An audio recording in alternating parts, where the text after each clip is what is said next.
Hello, YouTube fam. Welcome back. So, I'm here today to talk about my travels in Chile and how I got paid to travel. And so, stay tuned to the end so you can see ways that you can get paid to travel and how you can get paid to share about your past travel experiences as well. So, stay tuned. Yeah, you got the yummy, yum, the yummy, yum, the yummy, yum. Work on my way, get paid, get paid, get paid. Any day, any day.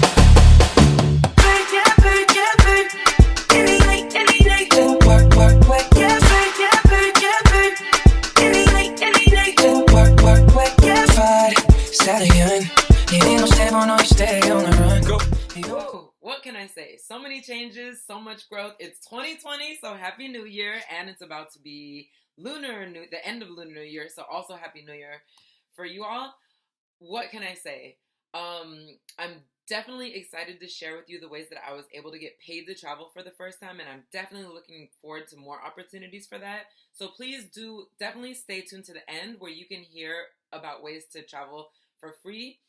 Also, please do look in the comment section where I'm going to keep all of the resources that I list. So this is going to include access to the programs that I've done. This is going to include sign up for the webinar I'm going to tell you about. This also includes ways for you to utilize your past travel experiences, hopefully relevant, so that you can actually get paid to travel and you can get paid to share your travel experiences as well.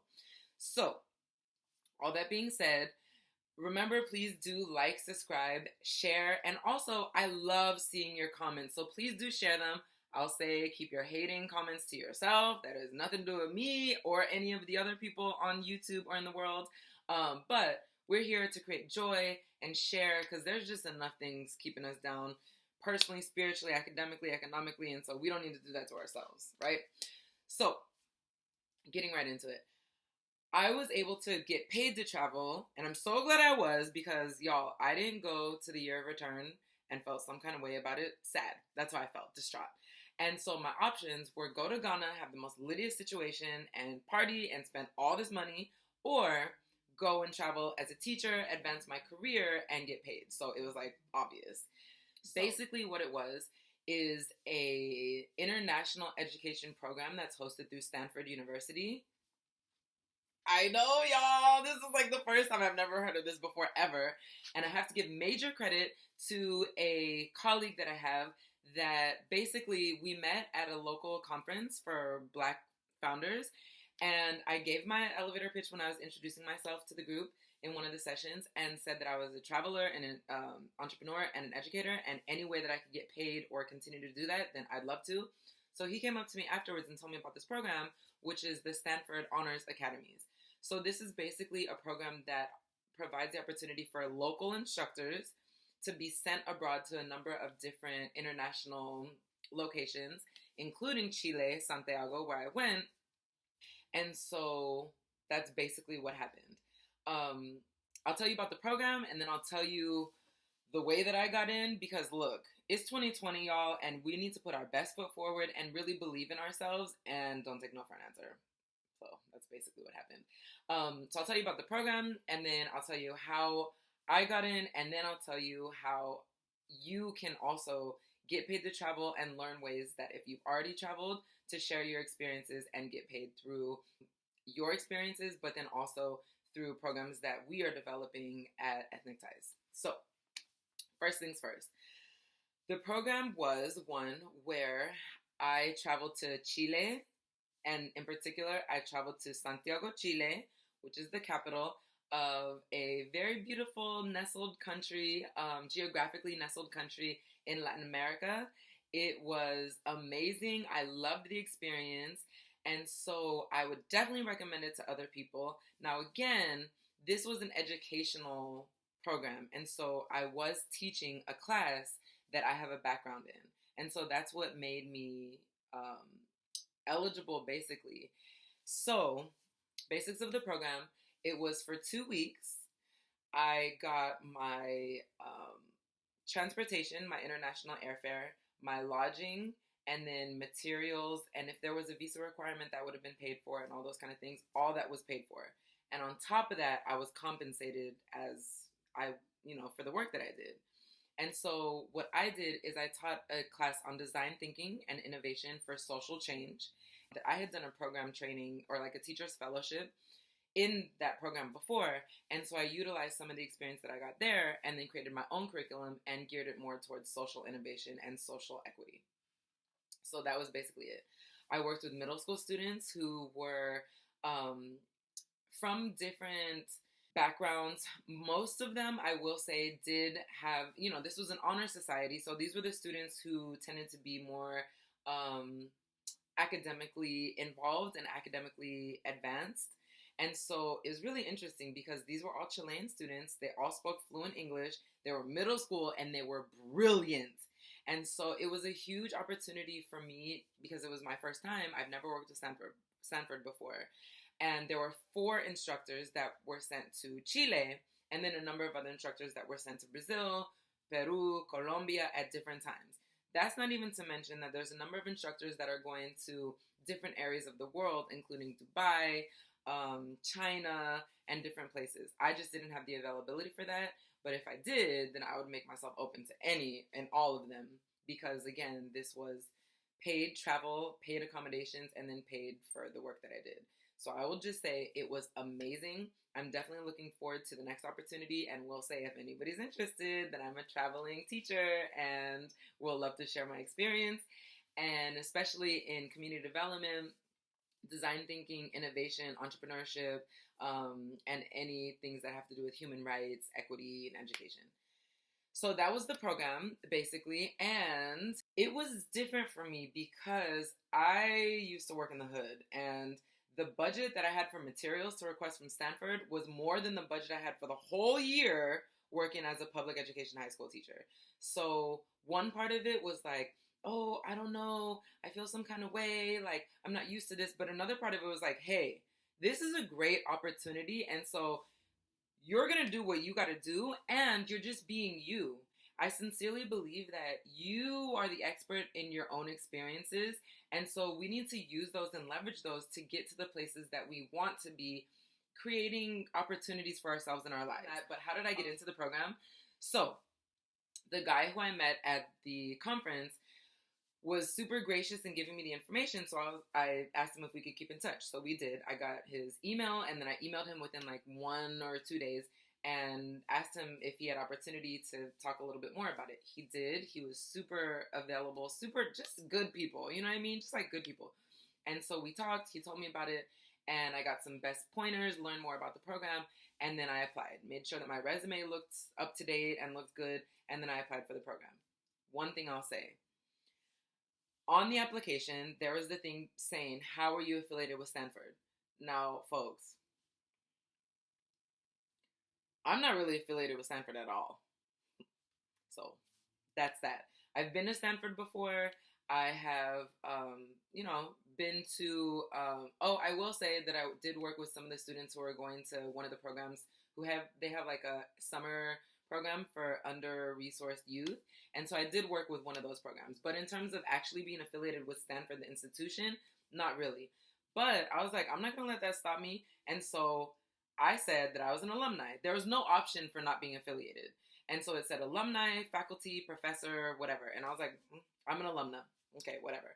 I'm just going to say that until I can speak with the person in an interview, and then I can clarify that. So I finally, I got to speak with the person in the interview. I followed up, sent them an email, talked with them, and then the first thing I told them is, can you clarify the qualifications, because I'm actually not an alumna, but there was no option for somebody who wasn't affiliated with Stanford.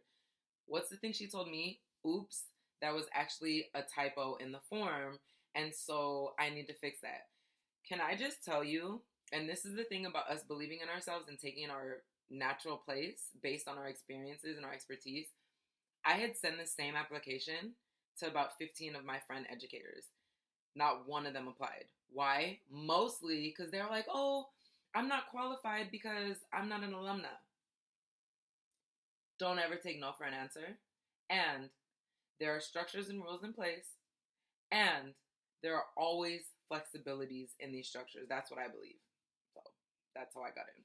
So that was that. That's how I put the application and got the interview. And then shortly thereafter, the lady was like, oh, I'm going to, reach back out to you. She told me that she was going on vacation for 3 weeks. So I was like, okay, so I was like, okay, 3 weeks, put it on my time, put it like a calendar reminder on.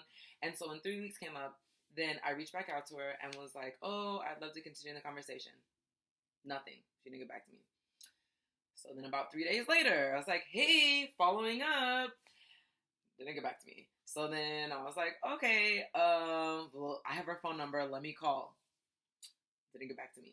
So basically, every 3 to 5 days, I would just say, resending. And I would just literally resend the email and say that I was just following up and I would love to continue the conversation. Literally, I did this for about a month and a half. And then she finally got back to me.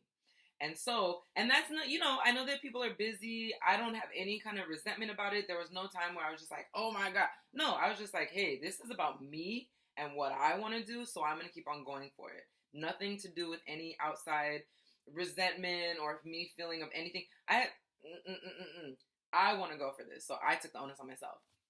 So finally she got back to me and was like, oh, yeah, it's between you and this other guy. I want to see if he's interested in going. Because mind you, at this time, the protests in Chile were getting kind of serious and aggravated and continual. And so what I'm thinking is that maybe that was part of his consideration. I don't really know. But for me, I was like, oh, yeah, I've been in protests before. Like, of course. And I believe, and I'm down with the people who are just fighting for their basic human rights. And so I was like, yeah, I'm not scared of that. That's not a problem. Are we going to be staying in the place where bombs are going off? Because that might be a consideration. She's like, no, it's not close. It's a different area. So I was like, yeah, totally fine. But I think that really it was about, even though I'm not affiliated, I hadn't formally been affiliated with Stanford, I think that it's about positioning yourself. And then again, recognizing your qualifications and also being able to stretch some of them too and make connections that it might not have been traditional forms of design thinking that they had thought about. But I was like, wait, I did a whole fellowship in design thinking for student and educational equity. So I am qualified. I have worked with students before. I've worked with honors societies before. I've worked in entrepreneurship and innovation. So I just put all of those things together and literally just shared what my experience was. And that's what got me qualified. And so it's funny because I kept on like super thanking the guy who told me about the program. And he was like, look, you're welcome. And you don't owe me nothing because I just showed you the door. You're the one who walked through it. And it was your expertise and your qualifications that got you through.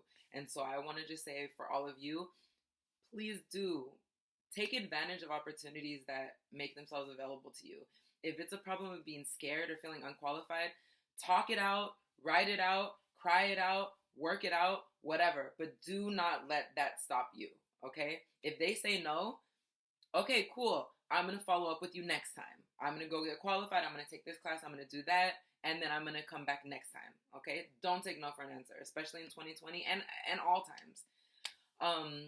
So that was the way that I was able to get to Stanford programming. That's the way that I was able to get paid to travel. I was working, so I'll say, so that was that. So for you, the way that you can do that, I am actually developing a webinar, and you can find the link in the comments where we are going to give you information on different programs that are similar and different opportunities that you have to be able to get paid to travel. And when I say paid, it's not always just like paid, like just money to you. It could be in the form of subsidized flights, lodging, any kind of thing, even free trips. I consider that paid. So I'm actually releasing a webinar that we're going to be running on a monthly basis that is talking about ways that you can get access to these programs and also other ways from social media to blogging so that you can get paid to share about your experiences and get paid to travel. And so definitely look into and register for the webinar, which will be running on a monthly basis. The introduction webinar is free, and that's going to be running the first week of every month. And then the in-between ones where we will share not only the actual organizations, but also templates, draft emails, and sales and pitches that you can use to be able to get into some of these spaces. So like, share, comment. Please do refer us to any other travel agents, experienced travelers that might not be in the industry at all, because we would love to continue to build this platform. And also, if you're not ready and interested in that, you can also sign up for our Mighty Networks, which is basically a platform that you can share some of your travel experiences. So definitely look forward to the next video, where we are going to talk about eating food in Chile, how that was, being African American in Chile. That was interesting. Being a curly girl, preparing for having curly hair and still having it be healthy and thriving in different areas. And so, thank you, and definitely looking forward to seeing you next time. Bye, y'all.